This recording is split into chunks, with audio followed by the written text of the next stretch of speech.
Okay, we have 9 characters here today. Should I do 5 and you do 4, or the other way around? Don't mind. How about I'll do 5, you do 4? Sure. Yeah.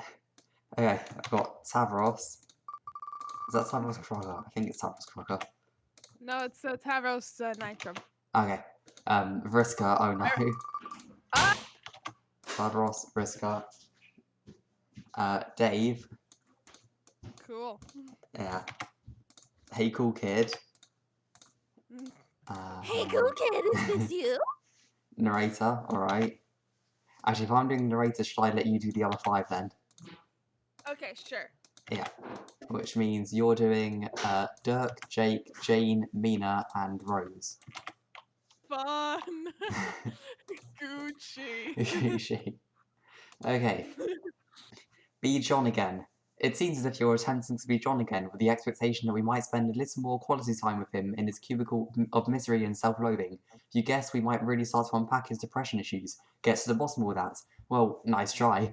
John can't be here right now because he's stuck somewhere in a harrowing nexus between canon, post-canon, non-canon, outside canon, and fanon.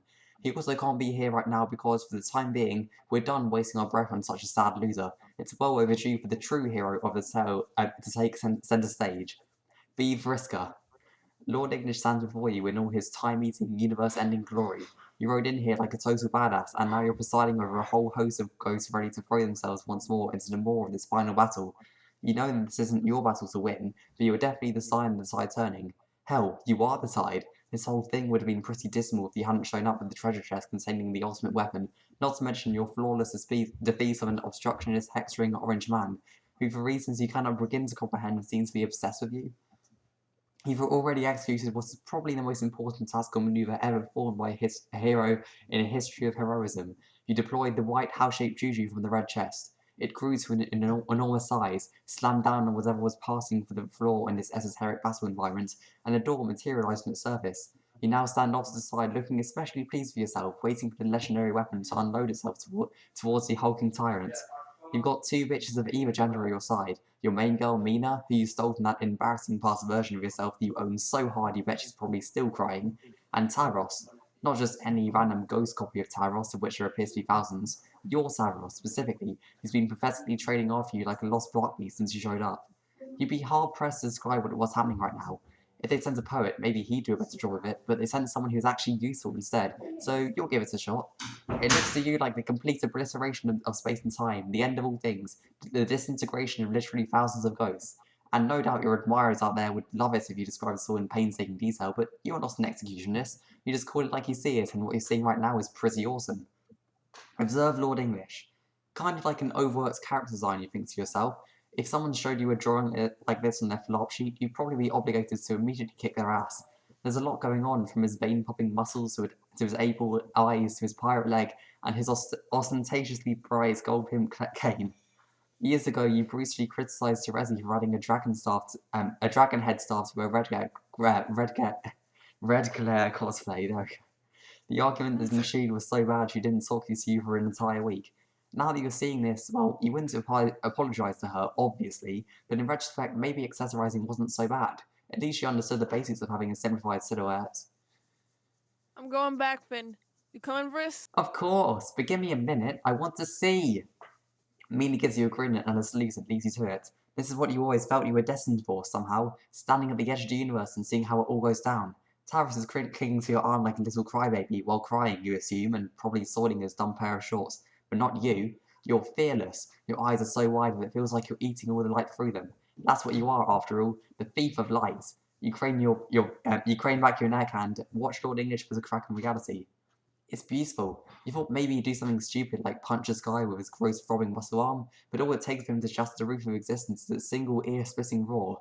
Around him, the ghost army scatters. Taros flinches and hides his face on your shoulder and probably pisses himself again for good measure. But you get smashed in the head? It was so fast and dark you didn't see it. The shard of space-time that split off from above and hurtled towards you. Your body rocks back, whiplash fast, you nearly keel over. You're still standing though, and laughing. That's what you're doing when Lord English puts a split in the fabric of reality. You were laughing, not crying. It doesn't hurt at all. Vriska, are you okay? Shut up! I'm... You stagger back and put a hand to the head wound. Your eyes spin. and waste them. It's not a big deal, though, just a scratch. It's fine, fine, fine. Your hand comes back coated in thick blue. Your hair is soaked with it all the way down to on one side. Why is broken space-time so sharp, like splintered obsidian? Feels like it barely grazed you, and yet everything around you begins to spin, and you're not sure if you can't quite. A stream of blood begins to leak in under your glasses. Noise whirls around you. Lord English losing his shit, ghosts shouting, moving, the broken glass sound of the ceiling of space splitting into hundreds of shards of potentiality. There's a hum beneath all of it, a deep, dark reverb, a black hole sucking everything into the dark maw of infinity.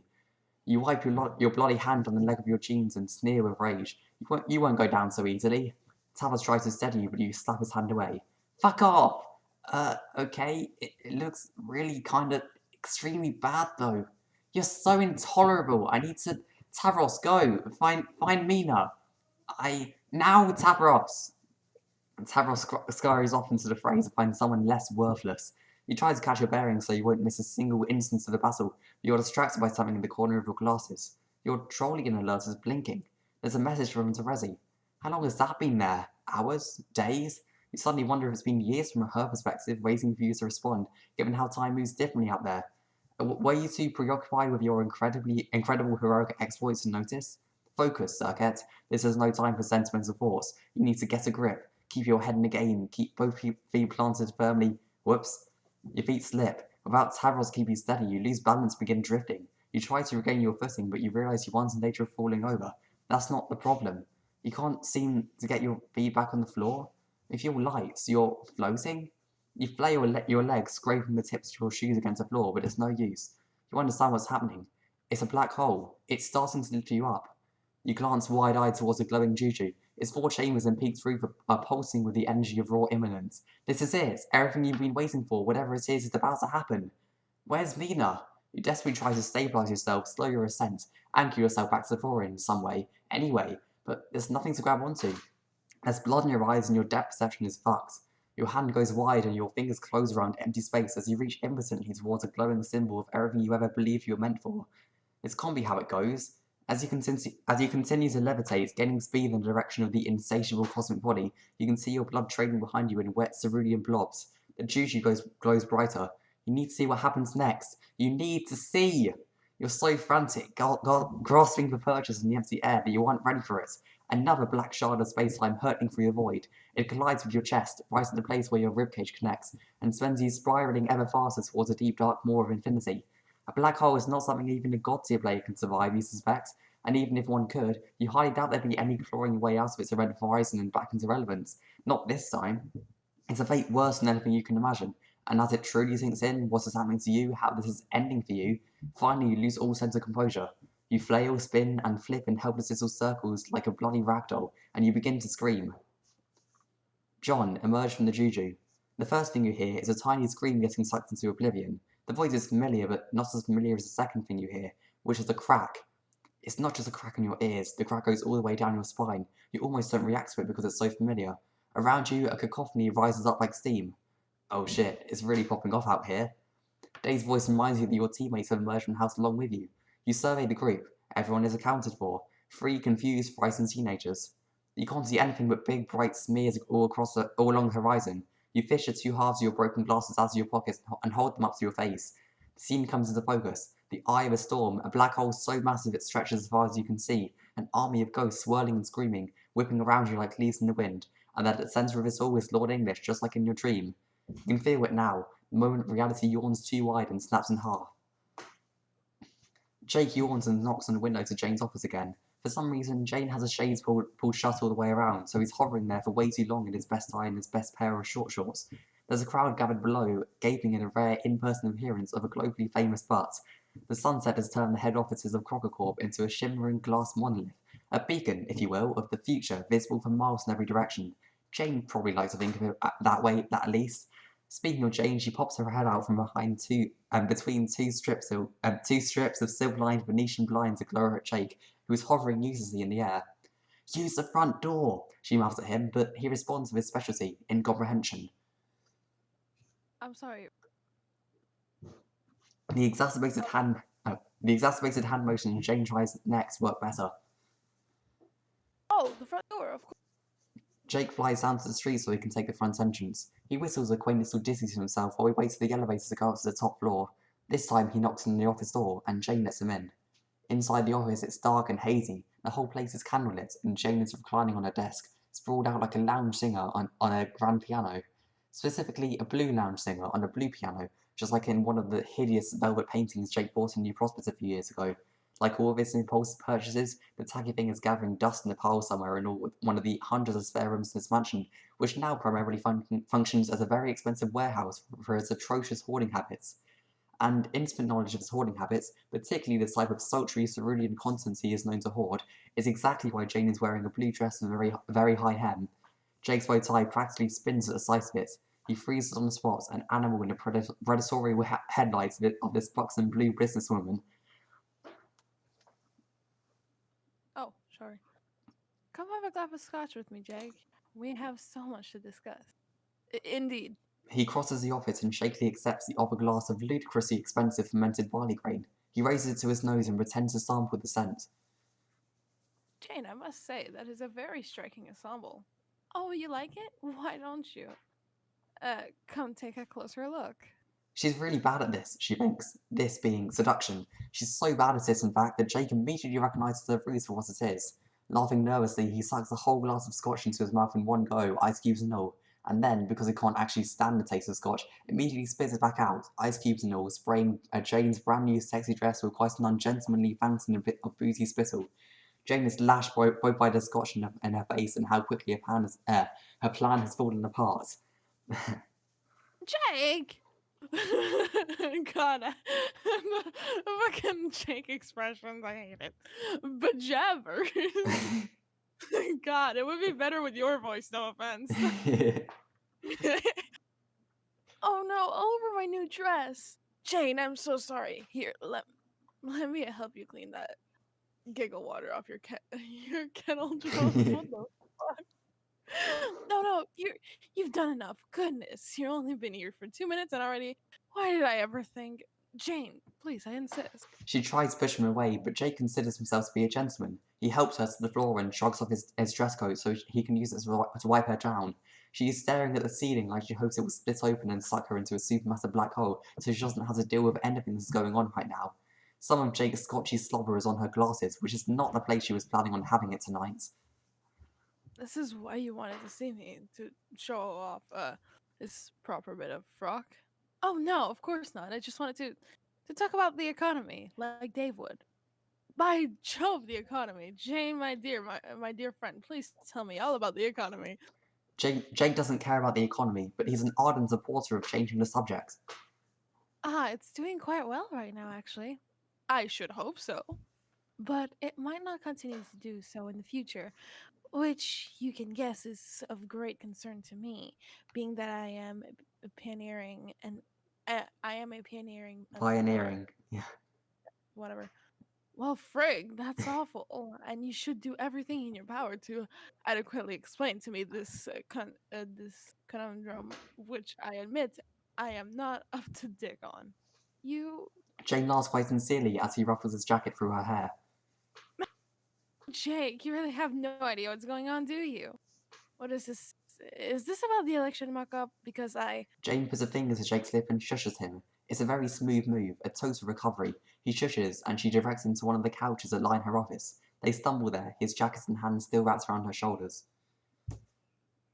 I'm sure you had an earful about the election already. I apologize. You must understand that my mind is quite occupied by it right now. But I've been doing an awful lot of thinking as of late. I see. About what? About everything, I suppose. About my life, about all of our lives, and the trajectory they've taken since we helped create this new universe. I must admit that it's a lot to grasp, and I'm not certain we've all taken the time to contemplate our. This is not really the kind of conversation you initiate if you're looking to extract a sexual deal out of someone. It is, however, the kind of conversation you might have with a childhood friend who has become somewhat emotionally estranged from you, both so busy with their exciting careers and misuse of their godhood. Who are they now? The same Jake and Jane who passed like particularly dysfunctional ships in the night a decade ago? Or is Jane wiser and Jake kinder? Are they better versions of themselves? Jane absently runs a narrow strap of her dress between two fingers, vainly attempting to sort her jumbled thoughts. That's an earful, Jane. I know, it's a headful too. I can't help but worry. Haven't we really just been drifting these last 7 years? Drifting both in the sense of failing to fulfill our personal potentials, and in the sense of we're drifting apart? Jane pulls a leg up beneath her, which slides her bare knee between Jake's. The couch tips a bit under their weight. I must admit, I never thought of it that way. I know, it's just that we're both so busy all the time. The years go by so fast, and I miss you. Jake blinks, his eyes wet and glossy beneath his spectacles. Oh, well, I suppose that I miss you too, Jane. The moment goes from calculated to genuine in an instant. Jake drops his coat and glides his hands down her bare arm so that he can hold her. Yeah, that's definitely what he's doing. Holding her, and not too gently either. Jane really is quite pretty, with candlelight glittering across her spectacles, her hair damp, and her front teeth poking out from beneath her lip. She's so pretty that Jake can't stop himself from sliding a hand up to her neck and using his thumb to tip her face back so they're staring right at each other in the low light, close enough that Jane can probably smell his disgusting Scotch breath. She definitely does smell it because her cute nose scrunches up and she laughs again, a very small, private noise, a noise just for him. So he kisses her, very well if he does think so himself. Dirk has given him a lot of uninvited but incisive criticism when he's kissing over the years, so Jake wouldn't be surprised if he was considered the best kisser on the entire planet at this point. Jane breathes in, shocked for a moment, even more shocked when Jake hooks a hand around her waist and pushes her down. She makes a startled noise into his mouth, then she throws her arms around his neck. It should be awkward, taboo at this point, considering the history between them, but it all happened so easily. There. Jane undoing Jake's bow tie, Jake hooking his thumb under the hem of her dress and hiking it over another inch. It really cannot spare for decency's sake. There is nothing awkward about this moment, Jake thinks. Two old friends, tossed as a blazes, giving it into passion. Who could accuse them of impropriety? Impropriety?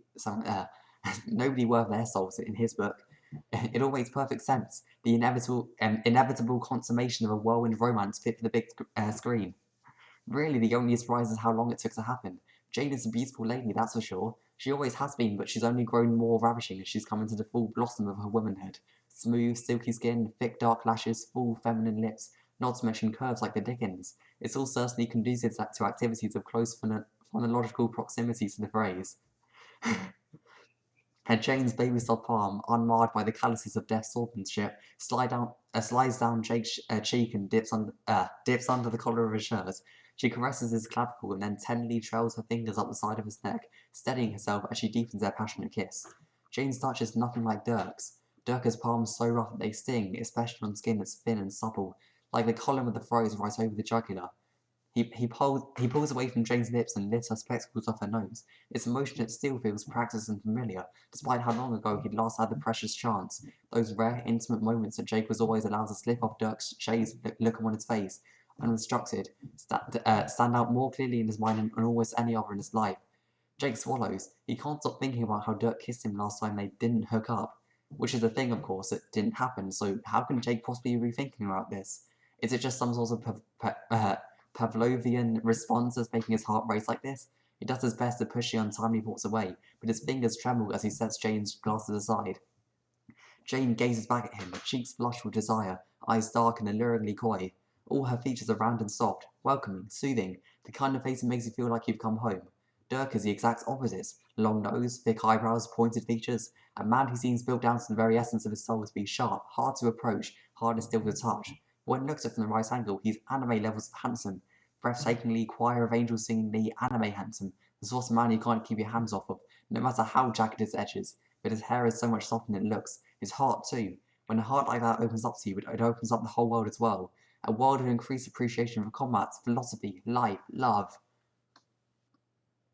Oh, hold on. Yelp. Jake I don't yelps. know. Jake yelps and rolls off the couch in such a panic that he almost takes Jane with him. She flies to her feet, startled, breathing fast, and readjusts her disheveled clothes. Jake, are you quite okay? I have to go right now. I'm sorry. Jake's already hovering 2 feet off the ground before Jane can say another word. He doubles back to the end of the office and grabs a bottle of near-untouched scotch before kicking open the latch to one of Jane's giant windows and letting himself out. He's got a lot of things to think about, apparently. What the ever living fuck? Jane stands alone in her office, confused, horny, and kind of pissed. She slowly slips the strap of her dress back over her shoulder. Then she closes the window, sits in the CEO chair, and speed dials a number for her one-man kitchen cabinet. Yo, what up? Not Jake, apparently. Wow. Going straight for the double entron and tender. Huh. How much of that scotch do you have? I think a few drops made it into my mouth when Jake spewed his beverage directly onto my face. Things went that badly, huh? Ugh, it's so embarrassing. You know how I would have approached it this way if it wasn't absolutely certain it's his margin for error was virtually non-existent. I mean, it's Jake. Are you nice to him? Well, I told you you can't be nice to Jake. Listen, Jane, I don't really have time to jam right now. Why don't you leave Jake to me? Jane squeezes her eyes shut and, very softly and quietly, bumps her head against the edge of her desk. Why do I feel as if we've had this exact conversation almost word for word before? Because we have, many times. Well, what do we do now? I'm afraid I've gone and made things worse. Like I said, let me work on it. I know what I'm doing. You always say that. I haven't been wrong yet. Jane, head still planted firmly on desk, laughs at that. There's a sardonic twist in Dirk's voice that intentionally recalls every time he's ever fucked up, but it satisfies Jane nevertheless. She knows that he won't fail her. Fine, please call me later so that we may strategize. And also because I could have used some emotional support after what just happened. I might be caught up for a while. Why is that? Can't explain right now. Catch you on the flip side, Jane. Wait! Dirk doesn't wait. There's a shadow cast in his doorway that is much more important than the election. Rose is braced against the doorframe, one hand on her purse and the other on her waist. She has her head tipped just so, her pale hair folding across her face at an angle that bisects her perfectly neutral expression. Dirk sets down his phone and acknowledges her with a nod. Well, go on.